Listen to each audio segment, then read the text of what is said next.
बिस्मिल्लाहिर्रहमानिर्रहीम। नाज़रीन अस्सलाम वालेकुम। मैं हूं आपका मेज़बान साबिर शाकिर, वफाकी दारुल हुकूमत इस्लामाबाद से कुछ ताज़ा तरीन इत्तलाआत और हम खबरें आपसे शेयर करते हैं। पाकिस्तान की सियासी सूरत हाल, पाकिस्तान का आइंदा का सियासी और सहाफ़ती नक्शा कैसा बनाया जा रहा है, उस तरफ आहिस्ता आहिस्ता पेशकदमी हो रही है और नई कानून साजी हो रही है, नए दस्तखत हो रहे हैं, नई दस्तावेज़ात आ रही हैं और उसका बुनियादी मकसद यही है कि पाकिस्तान में सहाफ़ती नक्शा, पाकिस्तान के मीडिया का नक्शा तब्दील किया जाए और सियासी नक्शा भी तब्दील किया जाए, क्योंकि मामलात जो हैं वो कहते हैं कि हाथ से निकल चुके हैं और बहुत ज़्यादा निकल चुके हैं। इसलिए इनको वापस लाना है और जितने भी इस वक्त जिन बोतल से बाहर हैं उन तमाम जिनों को बोतल में दोबारा कैद करना है और उस पर ढक्कन लगा के और दफना देना है ताकि दोबारा कोई इनको खोल ना सके। ये सब कुछ किया जा रहा है। आज हफ्ते का दिन है, ईवान सदर खुला है और ईवान सदर में आज बड़े बड़े दस्तावेजात पे दस्तखत हुए और उनके असरात क्या मुरतब होंगे उनकी तफसीलात मैं आपसे शेयर करूंगा। लेकिन सबसे पहले हम आम पाकिस्तानी का भी ज़रा हाल पूछते हैं कि आम पाकिस्तानी पे क्या गुजर रही है। और ये जो निगरान हुकूमत आई है, काकड़ हुकूमत, जिसके बारे में आने से पहले बहुत ज़्यादा शुरू होगा था कि निगरान हुकूमत होगी और वो सिर्फ इंतखाबात करवाएगी और इंतखाबात करवाने के बाद चली जाएगी, लेकिन अब ऐसा नहीं है और ये निगरान हुकूमत अपने कदम जमाने की कोशिश कर रही है और ज़रा अपने मजबूत कर रही है, शिकंजा अपना मजबूत कर रही है। लेकिन इसका आम आदमी को कोई फ़ायदा नहीं हो रहा, क्योंकि बड़ों की खेल है, बड़े बड़े हाथियों की खेल है और बड़े बड़े हाथियों का मामला है। आम आदमी के साथ क्या गुजर रहा है वो मैं आपको बता देता हूँ, क्योंकि ये बता चुके हैं हमारे निगरान वज़ीर इत्तलाआत मुर्तज़ा सोलंकी साहब कि जनाब हम बिल्कुल बेख्तियार हैं। किन मामलात में बेख्तियार हैं? हम ना तो कोई मुआशी पॉलिसी में तब्दीली ला सकते हैं, यानी गुर्बत का खात्मा, महंगाई का खात्मा और पेट्रोल की कीमतों में कमी, डॉलर के रेट को काबू करना और जो एक गरीब आदमी पे, एक आम आदमी पे, मुतवसत तबके के आदमी पे गुजर रही है, उस के बारे में वो कहते हैं कि हम वही कुछ करेंगे जो पिछली हुकूमत करती आ रही है और वही डायरेक्शन रहेगी हमारी और वही सब कुछ रहेगा। यूटिलिटी स्टोर्स पे बिलअमूम होता यह है कि यूटिलिटी स्टोर पे काम जरा चीज़ें सस्ती मिल जाती हैं। आम आदमी, सफ़ेद पोश आदमी, वो जाता है, जाके कुछ खरीदारी कर लेता है। तो यूटिलिटी स्टोर्स पे वज़ीर आज़म रिलीफ पैकेज के तहत सब्सिडी ख़त्म कर दी गई है और पहले पेट्रोल की कीमत 20 रुपये फी लीटर इजाफा हुआ और तकरीबन डॉलर के बराबर जा रहा है। डॉलर का भी वही रेट है और डीजल का भी वही रेट है और पेट्रोल का भी वही रेट है। गैस की कीमतें बढ़ रही हैं, बिजली की कीमतें बढ़ रही हैं और अब यूटिलिटी स्टोर्स पे, जहाँ पे आम खाने पीने की चीज़ें होती हैं, दाल, रोटी, चावल, आटा, चीनी, चाय, दूध, इस तरह की चीज़ें होती हैं, तो वहाँ पे क्या हो रहा है जी, यूटिलिटी स्टोर पे सब्सिडी वापस ले लिया गया और 20 किलो का आटा 1544 रुपये महंगा कर दिया गया है। 1544 रुपये, यानी तकरीबन 1550 रुपये जो आटा है वो महंगा हो गया है 20 किलो का। और 10 किलो का आटा जो थैले का है, आटे का थैला है, वो 772 रुपये उसमें इजाफा कर दिया गया। 772 रुपये का इजाफा हो गया। ये इस वक्त की सिचुएशन है और आम सार्फिन के लिए यूटिलिटी स्टोर पर 20 किलो का आटा अब है 2840 रुपये का और 20 किलो थैले की औसत कीमत वो है 2824 रुपये। ये है सरकारी डाटा है, हमारा नहीं है। आम सार्फिन के लिए जो 10 किलो का आटा है वो 1420 रुपये का अब मिलेगा और बेनज़ीर इनकम सपोर्ट प्रोग्राम सार्फिन के लिए आटे का थैला जो है वो 648 रुपये है। तो इससे अब सिर्फ बेनज़ीर इनकम सपोर्ट प्रोग्राम के अलावा जो भी जाएगा उसकी ये कीमत है और उसमें ये ध्यान में रखिएगा कि यूटिलिटी स्टोर पे सबसे कम जो तनख्वाहदार तबका है और वो भी ग्रेड 16 से नीचे के बिलअमूम वो लोग जाते हैं, क्योंकि मैं इस्लामाबाद में देखता रहा हूँ, और वही लोग जाते हैं, बाकी जो है वो ओपन मार्केट से चीज़ें खरीद लेते हैं। तो ये है जनाब सूरत हाल हमारी। अब जरा ईवान सदर में आज क्या हो रहा है। हफ्ते के दिन ईवान सदर ने 2 अहम तरीन कानून बिलों पे दस्तखत किए और वो बिल पे दस्तखत के बाद अब कल या परसों वो कानून बन जाएंगे और ये कौमी असम्बली और सेनेट पहले ही मंजूर कर चुके थे।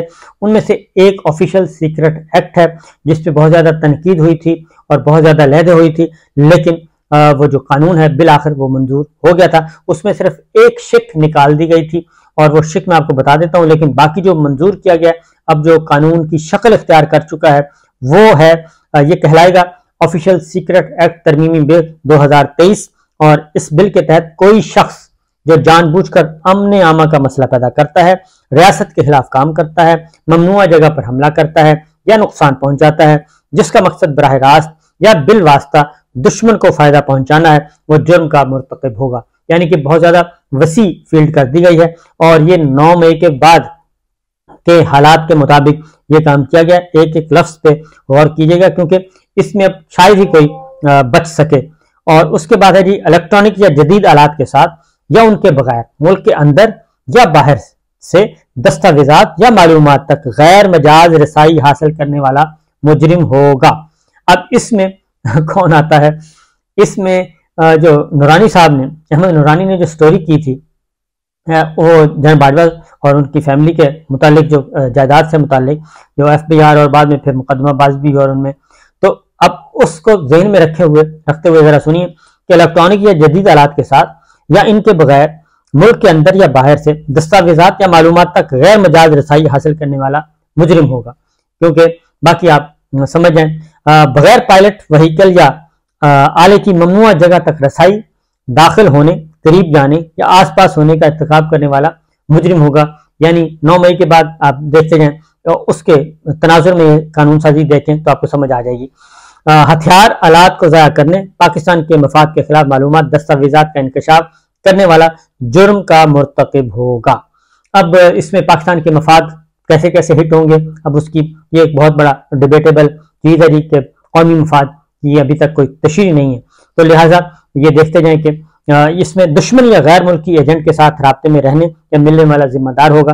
जो मैं कह रहा हूँ, सहाफत और सियासत ये बदल रही है पाकिस्तान में। अब ये दुश्मन या गैर मुल्की एजेंट के साथ राब्ते में रहने या मिलने वाला जिम्मेदार होगा। अब इस्लामाबाद, लाहौर, कराची, पेशावर डिप्लोमेट्स के साथ जर्नलिस्ट बाकायदा करते हैं, इंटरेक्शन रेगुलरली करते हैं। इसी तरीके से जो हमारे सियासतदान है, पॉलिटिकल जो हैं प्लेयर्स, वो भी मिलते जुलते रहते हैं। और ये इन्हीं लोगों के लिए है, जाहिर है ये ऑफिशियल्स के लिए तो नहीं है कानून, ये ज्यादा हम जैसे लोगों के लिए, सिविलियंस के लिए। दुश्मन या गैर मुल्की एजेंट के साथ राब्ते में रहने या मिलने वाले, अब जितने भी सफारतकार हैं वो जाहिर है आप उसको कह सकते हैं जी कि ये तो अपने मुल्क के मफाद के लिए काम कर रहे हैं, जैसे पाकिस्तान के सफारतकार अपने मफाद के लिए बैरून मुल्क काम करते हैं। तो अगर कोई सहाफ़ी किसी से मिलता है, डिप्लोमेट से, तो उसको कहा जा सकता है कि आप दुश्मन मुल्क के या मुल्क दुश्मन या मुल्क मुखालिफ लोगों से मिले हैं और बताएं उसके संदर्भ में। इसी तरीके से हमारे पॉलिटिकल प्लेयर्स मिलते हैं, MPs, MNAs, मिनिस्टर्स सारे मिलते हैं, ये भी आ जाएगा जी। पाकिस्तान के अंदर या बाहर रियासत के तहफ़्फ़ुज़ या मफादात के खिलाफ काम करने वाले के खिलाफ कार्रवाई भी उसी एक्ट के तहत होगी। अब पाकिस्तान के अंदर तो थी, अब पाकिस्तान के बाहर भी रियासत के तहफ़्फ़ुज़ मफादात के खिलाफ काम करने वाले, तो उसमें आप देख लें कि ये पाकिस्तान तहरीक इंसाफ, और ये इसमें अब सोशल मीडिया को ज्यादातर लाया जा रहा है। सोशल मीडिया पे जो काम करते हैं जी, कोई भी शख्स जो जुर्म पर उकसाता है, साजिश करता है या उसके इर्तिकाब की कोशिश करता है, वो सजा का मुस्तजब होगा। और मुल्ज़िम की गिरफ्तारी के दौरान जब्त किया गया मवाद तफ्तीशी अफसर या मुश्तरका तहकीकाती टीम के सरबराह के हवाले किया जाएगा। अच्छा जी, और इसमें है तफ्तीशी अफसर FIA का ऑफिसर होगा, मज़कूरा ऑफिसर की तकरीर DG FIA करेंगे और मज़कूरा जराइम ख़ुसूसी अदालत को भेजे जाएंगे। और इस तरमीम का मकसद सरकारी दस्तावेजात की हिफाजत को यकीनी बनाना है। और इसमें एक ये किया गया कि आर्मी चीफ की इजाज़त से, जो आर्मी चीफ या मुतल्लिका ऑफिसर की इजाज़त से जो चीज़ें आप लीक करेंगे उस पर कदगन नहीं आएगी, बाकी सारी चीज़ों पे कदगन है। मैंने आपको बता दिया, इसमें सोशल मीडिया सारा आपका कवर हो जाता है और वो इसमें उसकी तशरीह कोई नहीं है कि कौमी मफाद क्या है, और बस वो उसका फैसला जाहिर हुकूमती इदारे करेंगे या फिर प्रोसिक्यूटर करेगा, और जब FIR हो जाएगी तो वो बताएगा। तो इसी तरीके से एक और बिल पे दस्तखत किए हैं, वो भी कानून का दर्जा हासिल कर जाएगा जब नोटिफिकेशन होगा बाकायदा, और वो है आर्मी एक्ट में तरमीम की गई है। उसमें आर्मी एक्ट में तरमीम के बाद अब हो क्या रहा है, आर्मी एक्ट में तरमीम के बाद 2-3 बातें उसमें इंपॉर्टेंट थी। नंबर 1 तो ये कि जो सर्विस है, जो यूनिफॉर्म पीपल है, यानी कि फौजी वर्दी जिन्होंने पहनी हुई है, वो एयरफोर्स के हैं या हमारे चारों मुसल्लह अफवाज के आप कह लें, और उनकी सर्विसेज जो हैं वो आर्मी चीफ की रिकमेंडेशन पे 60 साल तक आप रिटेन कर सकते हैं। 60 साल तक अगर कोई for example lieutenant general retire हो रहा है 54 साल की उम्र में या 56 साल की उम्र में, तो उनकी सर्विस आप 6 साल मजीद रख सकते हैं, यानी उनको रिटेन किया जा सकता है और वो 60 साल की उम्र तक कंटिन्यू कर सकते हैं with uniform. Lieutenant general retire अगर हो रहे हैं तो उनकी रिटायरमेंट को रोका जा सकता है, मेजर जनरल की रिटायरमेंट को रोका जा सकता है, ब्रिगेडियर साहब को रोका जा सकता है, 60 साल की एज तक आप रोक सकते हैं। और ये भी एक आर्मी चीफ की रिकमेंडेशन होगी और आर्मी चीफ की रिकमेंडेशन पे प्राइम मिनिस्टर जो है वो इसकी अप्रूवल देंगे। तो लिहाजा ये एक ओपन कर दिया गया मामला। अब जो है रिटायरमेंट जो है वो आर्मी चीफ को इसमें एम्पावर कर दिया गया है। वो एक अब जरूरी नहीं है कि पहले तो था लेफ्टिनेंट जनरल जो है वो 45 या 46 की एज में रिटायर हो जाएंगे जी, जो ही उनकी प्रमोशन होगी 4 साल बाद मेजर जनरल से लेफ्टिनेंट जनरल 4 साल उनको मिल जाएंगे, 4 साल वो करेंगे और 4 साल बाद वो रिटायर हो जाएंगे। अब ऐसा नहीं है, अब वो 60 साल तक चल सकते हैं। मेजर जनरल भी वो पीछे चले जाएं, जरा 5 साल और माइनस कर दें तो उनकी सर्विस भी रिटेन की जा सकती है। तो ये बाकायदा बन गया जी कानून। तो इसके असरात आने वाले दिनों में पता चल जाएगा कि कौन इससे फौरी तौर पे किस किस को इस्तेफादा हो सकता है। उसमें आर्मी एक्ट में एक और तब्दीली की गई है कि जो हसास इदारे के लोग हैं, यानी कि जनरल फैज साहब DGI रहे हैं, तो वो 5 साल तक अब पॉलिटिक्स में नहीं आ सकते। पहले शायद 2 साल था, अब 5 साल तक वो नहीं आ सकते। 5 साल वो सियासत से दूर रहेंगे और इस तरीके से वो रिटायर हुए हैं 22 में, तो वो 27 में अपने आप को अहल समझें पाकिस्तान तहरीक इंसाफ के लिए या किसी भी और जमात से, जिस जमात से भी वो इलेक्शन लड़ना चाहते हैं, तो वो 5 साल बाद आ सकते हैं, उससे पहले नहीं आ सकते। इसी तरीके से मुस्लिम लीग नवाज के अगर कोई टिकट पे लड़ना चाहता है तो वो 5 साल बाद आएंगे। बाजवा सफर for example Muslim league Nawaz के टिकट पे इलेक्शन लड़ना चाहते हैं तो वो 5 साल बाद, उनके लिए 2 साल है मेरा ख्याल है। सिर्फ ISI के लिए 5 साल है, बाकियों के लिए 2 साल है। और ये एक तरमीम की गई है और दीगर तरामीम जो है वो आर्मी एक्ट के हवाले से। और इसी तरीके से अगर वो नहीं करेगा तो उसके फिर सजा होगी, 2 साल सजा हो सकेगी। इस नौयत के वो आर्मी एक्ट में तब्दीलियाँ की गई हैं और ये सिचुएशन है इस वक्त की जी। और ये है ईवान सदर की आज की एक्टिविटीज। फिल वक्त मेरा ख्याल है इतना ही। बाकी चीज़ें इंशाल्लाह अगले व्लॉग में आपसे शेयर करेंगे। कुछ और खबरें भी हैं, पॉलिटिक्स के मैदान में चल रही हैं एक्टिविटीज़ और बहुत सारे चेहरे जो हैं आहिस्ता आहिस्ता खुल के सामने आ रहे हैं। इजाज़त दीजिए, अल्लाह हाफिज़।